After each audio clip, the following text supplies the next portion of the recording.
এখান থেকে বেরিয়ে যাচ্ছিলাম, আমরা অন্য লোকেশনে যাবো দেখে দেখছি ছোট্ট কাঁকড়াগুলো হেঁটে বেড়াচ্ছে। আসলে সমুদ্রে এসে তো জ্যান্ত অক্টোপাস দেখতে পেলাম না, তাই এই স্ট্যাচুটাই দেখে নিলাম। ওই যে হ্যাঁ guys, welcome back to my our channel. আমি প্রিয়া, তোমরা সবাই কেমন আছো? আশা করছি খুব ভালো আছো, আর আমিও ভালো আছি। তো আমি রেডি হয়ে গেছি, এখন আমরা যাব মন্দারমণিতে। সকাল সকাল বেরিয়ে যাচ্ছি, আর মন্দারমণি থেকে শঙ্করপুরও যেতে পারি। তো যদি যাই তাহলে অবশ্যই তোমাদের সাথে শেয়ার করব। তো গাইস, এটা আজকে আমার আউটফিট।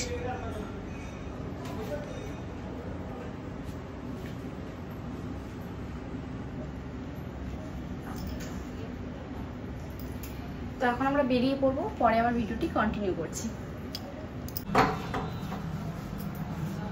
তো আমি একটা ব্যাগ নিয়ে নিয়েছি, কারণ আমরা হচ্ছে মন্দারমণি যদি স্নান করি তাহলে তো জামা কাপড় লাগবে। আমরা যে ড্রেস পরে যাচ্ছি সেই ড্রেস পরে স্নান করা যাবে না, সেই জন্যই আর কি এই ব্যাগটা নেওয়া। আমি ব্যাগ নিতাম না। তো যাই হোক, আমরা তাতে বেরিয়ে গেছি।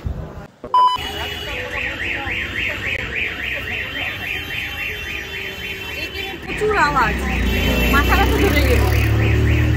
এমন আওয়াজ কেন? আমাদের এখানে কেমন নেই, দেখো কেমন অ্যাম্বুলেন্সের মতো আওয়াজ হচ্ছে। তো গাইস, আমার টাকা তোলা হয়ে গেছে, আর এখান থেকে আমরা গাড়ি ধরে সোজা যাবো মন্দারমণি। তো ওখান থেকে দেখি আবার অনেক প্লেসের কথা বললো, অনেক জায়গা দেখাবো, ওটাও যেতে পারি, বা আমরা শুধু মন্দারমণিতে যেতে পারি। কি ডিসাইড করে দেখি, তারপর পরে তোমাদের সাথে শেয়ার করি। তো এত গরম লেগেছে, আর আমাদের গাড়ি খুঁজতে খুঁজতে আমার সব গাড়ি হচ্ছে রিজার্ভ করে যেতে হবে। মানে যেই গাড়িতেই যাও না কেন রিজার্ভ করেই যেতে হবে। তো আমরা একটা গাড়ির সাথে আগে কথা বলেছিলাম, তো তাকে ফোন করা হলো, বললো যে উনি সামনে দাঁড়িয়ে আছেন, ওখানেই যেতে হবে, সামনে আসবেন না। এত গরম লেগেছে, তাই একটু বসতে নিয়ে নিয়েছি। তো এখান থেকে 5-6টা লোকেশনে যাব, সেটা তোমাদের সাথে শেয়ার করো, তোমরা ভিডিওটি কন্টিনিউ দেখতে থাকো। তো আমরা মন্দারমণির জন্য গাড়ি বুক করা হয়ে গেছে আমাদের, আর এত রৌদ্র পড়েছে। সাইডে আসো। তো এখান থেকে আমরা 4 থেকে 5টা জায়গাতে যাব, তো সব জায়গায় তোমাদের সাথে আমি শেয়ার করবো।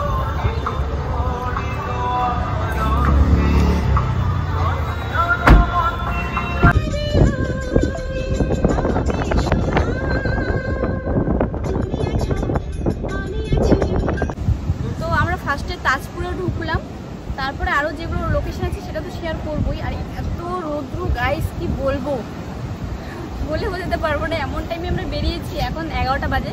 আমরা তো সেই রুম থেকে বেরিয়েছি 9:30টার দিকে। তো তাজপুরে আসলাম ফার্স্টে।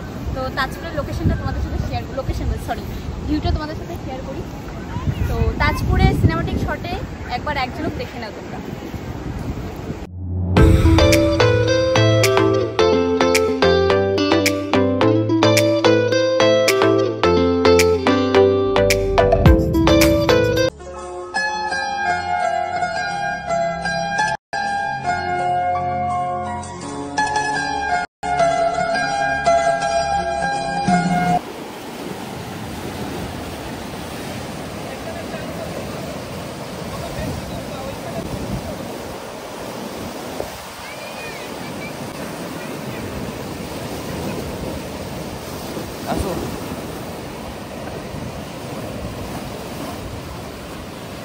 কি বলবো, তাজপুরের লোকেশনটা আর এত সুন্দর ভিউ, জাস্ট ওয়াও, খুবই সুন্দর।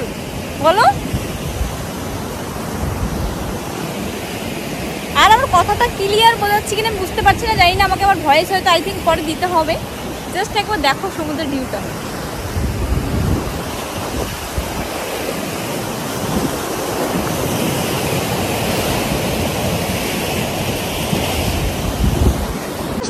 দেখো বালিটার মধ্যে আমি জুতো পরে আসছি, বাট কি সুন্দর সরে যাচ্ছে বালির থেকে জলটা।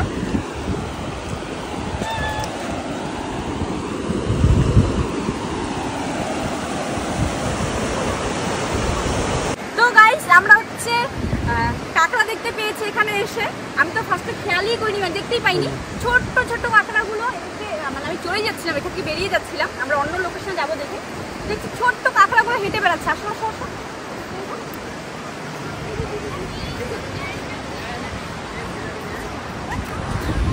দেখাচ্ছে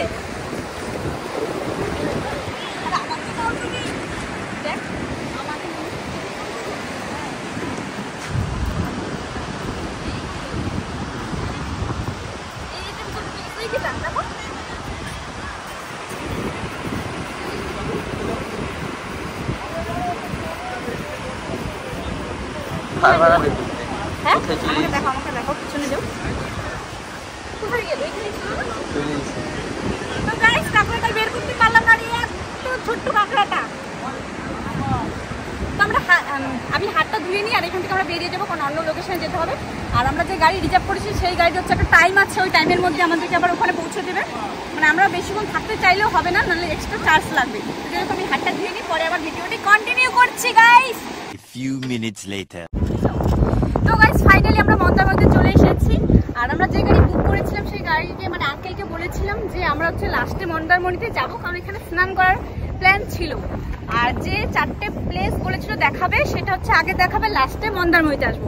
বাট কি করেছে, সেকেন্ড প্লেস মন্দারমণিতে এনেছে। আর মন্দারমণিতে সেরকম একটা মানে ওয়াশরুম নেই যে আমরা চেঞ্জ করে এখানে স্নান করতে পারবো, মানে আমাদের হোটেল নিতে হবে। যেহেতু আমরা একটা হোটেল নিয়েছি অলরেডি, আর এই 1-2 ঘন্টার জন্য আরেকটা হোটেল নিতে হবে। প্লাস কত টাকা বললো? 1200-1300 টাকা, 1500।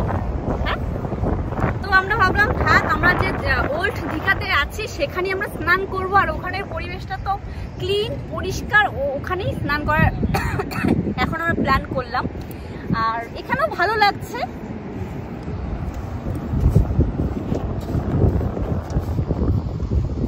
এখানে কাঁকড়া, এগুলো কি? নিচু করে সামনে আসো, সামনে আসো। এই দেখো, এই অনেক, এই যে এটা বোঝা যাবে। দেখো প্রচুর এখানে, দেখো বোঝা যাচ্ছে না কিন্তু। আর কাঁকড়াগুলো তো বোঝাই যায় না, এত ছোট কাঁকড়া। বাট আমার না লাল কাঁকড়া দেখার খুব ইচ্ছা ছিল। এখানে পাওয়া যাবে না, না? হ্যাঁ যাবে। আর আমার বর এত লজ্জা পায়, ওকে কিছু বলতে বললে তো আসতে বলে, মানে ক্যামেরা শোনাও চায় না, আর ক্যামেরার সামনে তো কিছু বলতেই চায় না। আর তোমরা বারবার বলো দিদি তোমার বরকে কেন দেখাও না, কেন দেখাও না। গাইস ও আসতে চায় না ক্যামেরার সামনে, কি করবো বলো তো। তো যাই হোক, আমরা এখানে একটু মানে হাঁটাহাঁটি করি, একটু ভিউটার এনজয় নিই। আর তোমরা আমাদের সাথে সাথে সিনেমাটিক শটে এক ঝলক দেখে নাও মন্দারমণি ভিউ।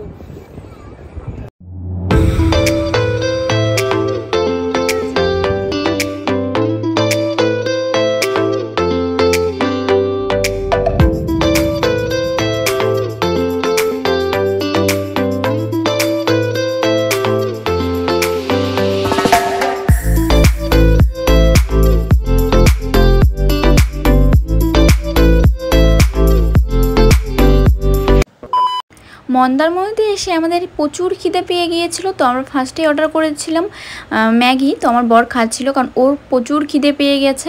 তো ও আমাকে সাথে খাইয়ে দিচ্ছিল। আর এখান থেকে কিন্তু আমি ডাবও অর্ডার করেছিলাম। মন্দারমণিতে অনেকটা আশা করে এসেছিলাম যে স্নান করব, বাট আমাদের সেটা হলো না, এতটা রৌদ্র ছিল। আর হচ্ছে চেঞ্জ করার মতো রুম ছিল না।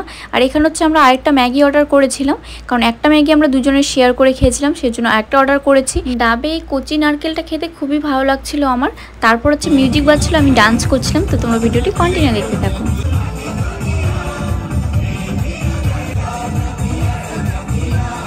গাইস মন্দারমণিতে এসে আমার বড় একটা কাঁকড়া ধরেছে, দেখি দেখি, দেখাও দেখাও দেখাও। দাঁড়াও দাঁড়াও, কত ছোট ছোট দেখে ধরতে পারছো বলো?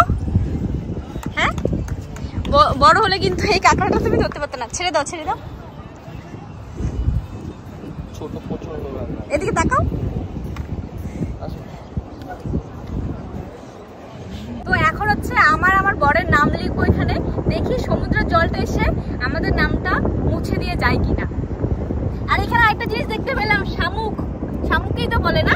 দেখো কি সুন্দর হেঁটে যাচ্ছে। তো ওর রাস্তা আমি বাধা না দিয়ে আমাদের নামটা লিখি।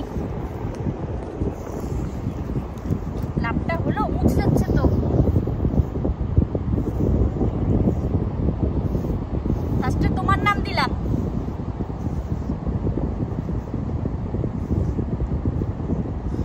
জলে ঢেউ তো মুছে যাবে, এটা মুছেই তো যাচ্ছে, জল আছে যে। এখানে হবে না, দাঁড়াও কোথায় বানাই বলো তো এটা। মন্দারমণিতে এসে তো আমার একটু খারাপ লেগেছিল যে স্নান করতে পারবো না, বাট তার মধ্যেও আমি কিন্তু দুষ্টুমি শুরু করে দিয়েছি। দেখো এসে মন্দারমণিতে আমি আমার বরের নাম লিখছিলাম, ফার্স্ট একটা লাভ এঁকে নিচ্ছিলাম, তারপর আমার বরের ফার্স্ট অক্ষর আর আমার নিজের ফার্স্ট লেটারটা দুটো লিখবো। আর আমার বর বলছে এগুলো তুমি কি করছো বাচ্চাদের মতো।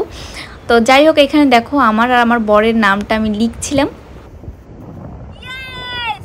এখানে আমি আমার বরের নাম লিখে দিয়েছি গাইস।